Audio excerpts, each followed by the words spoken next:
FMS is gonna snap some necks with this one, a licensed Toyota FJ Land Cruiser. Could this be their best release yet? It's got my attention, and I'm a Jeep guy. You guys know that. I love the Michigan. Are we allowed to say Michigan? Let's take a closer look at the details before we head out to the trail. Once you wrestle this thing out of the included styrofoam box and take off all the little decals that hold on the hood and the door panel, and then take out the fake burritos that are holding the seats down in the back, you'll instantly see how amazing the finish is on this rig. It's available in this desert-like yellow and a really bright blue. Let me know which one you like in the comment section below, and I'll have links for it in the video description. Now we can get into those details, and I want to start off with the metal etched emblems. They've got the Toyota Land Cruiser on the fender here, and the front grille area is etched. It's got the chrome Toyota emblem with a matte black finish to the grille mesh. The white bezel around the grille and headlights is perfect, and the headlights themselves are transparent with LEDs from the factory. The side markers are transparent orange, but those don't have LEDs. There's a silver painted bumper. They have the latches for the hood, but the hood just snaps in place. Pops up pretty easily, and it's secured by these mounting bosses that slide into the fender. With the hood up, you can see the metal hinges, and the louvers are see-through as well. That's a lot of detail in that hood. All right, here is where you go and install your battery pack, right here in this slot.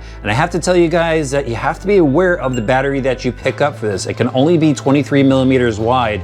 A standard 5000 with a hard case won't fit inside this. While we're here, let's take a look at the electronics. They've got a Hobbywing based 1040 brushed ESC. This is waterproof and fitted with an XT60 connector.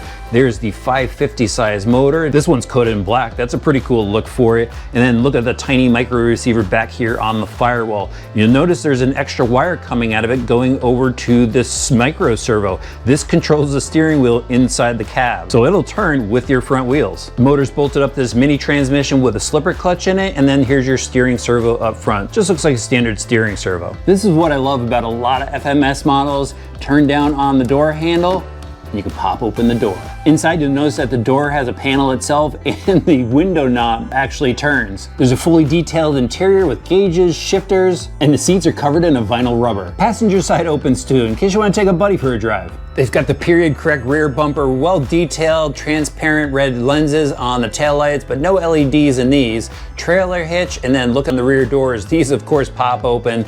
This is the best part, guys. Check that out. Lift up the rear glass, and then the barn doors. The bench seats in the back are covered in this brown cloth. There's even a little foam under it. On the roof is this really cool cargo carrier. I could see people putting sand rams up here, or maybe even some duffel bags. And then for those that want to go and pull the top off, you'll be able to do that. Like the Michigan, they have a couple of screws that you can remove to pull the top off.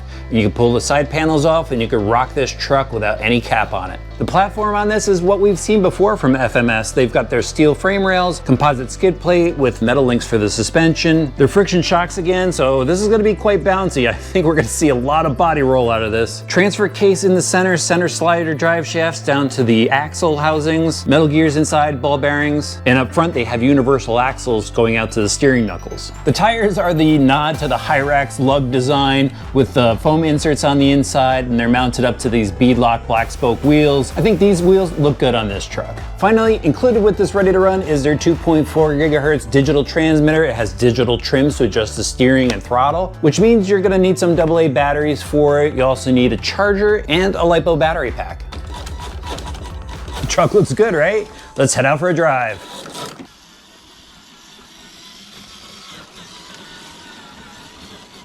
Well, I'm back at the trail. I was just here yesterday testing some RCs. It wasn't that humid. I probably should have brought the FJ40 then, but check out that view, guys. Isn't that absolutely awesome? That's why I love coming here, and the FJ40 is ready to go. I forgot my microphone, so I apologize about that. The quality of the audio will probably be off, but this is gonna be fun. Let's drive.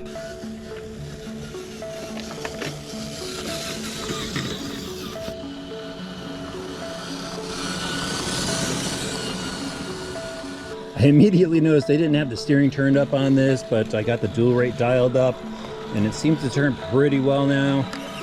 A little bit of clicking sometimes from the tires on the chassis,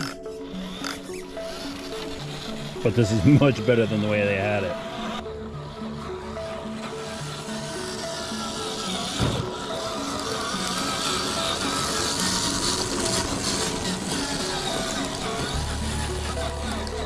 So that's full throttle, and that's a good walking pace.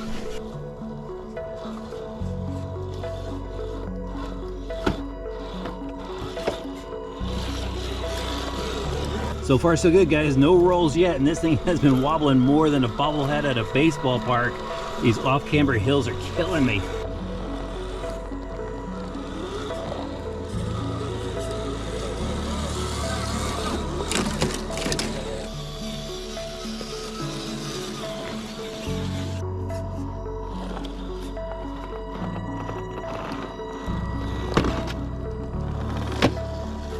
FMS, we need some oil shocks. I mean, you gotta work on the shocks next before you come out with anything else.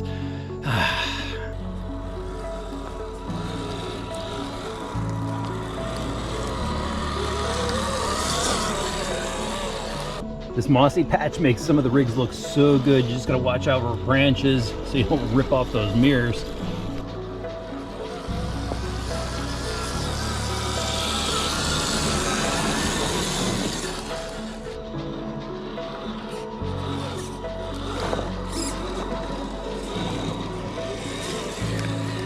Gonna finish up my run here with a drive through this washout. And this is the stuff that looks really scaled, really cool. It is a good looking rig.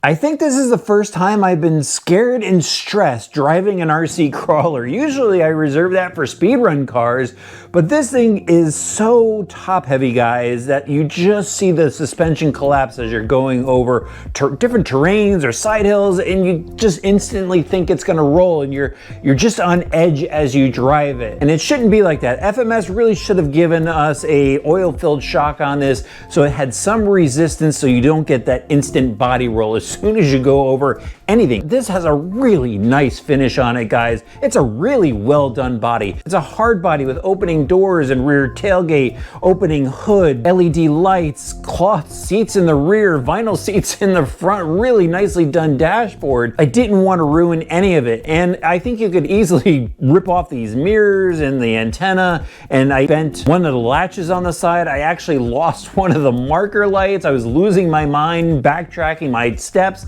just to find the light. Luckily I did, but I don't know. This is one of those scale driving models that you want to keep pristine because you want to display it on the shelf, but there's that urge to drive it as well. And they do have some option parts for it from what I was reading up on. They're going to have a leaf spring kit for it, so that would be more appropriate for this rig, and I think that will help stiffen it up a bit, but maybe too much, I'm not sure. Maybe it's actually going to even itself out with the amount of weight that's on here. But when it comes down to it, this is a well done kit, and it's priced at $350. I gotta say, I think it's worth it. At $350, you are getting an awesome scale model here that you can go and drive, and you can go and tune and modify. The 35 turn motor does well. The speed controller feels decent for just driving on trails. It's got a digital radio system, that's good too. The tires and wheels, well, they get the job done. I'd like to see something a bit more period correct on here, but FMS really stepped up the scale goodness on this one, and if you want to pick one up, and I think a lot of people are going to, I'll have links for it in the video description below.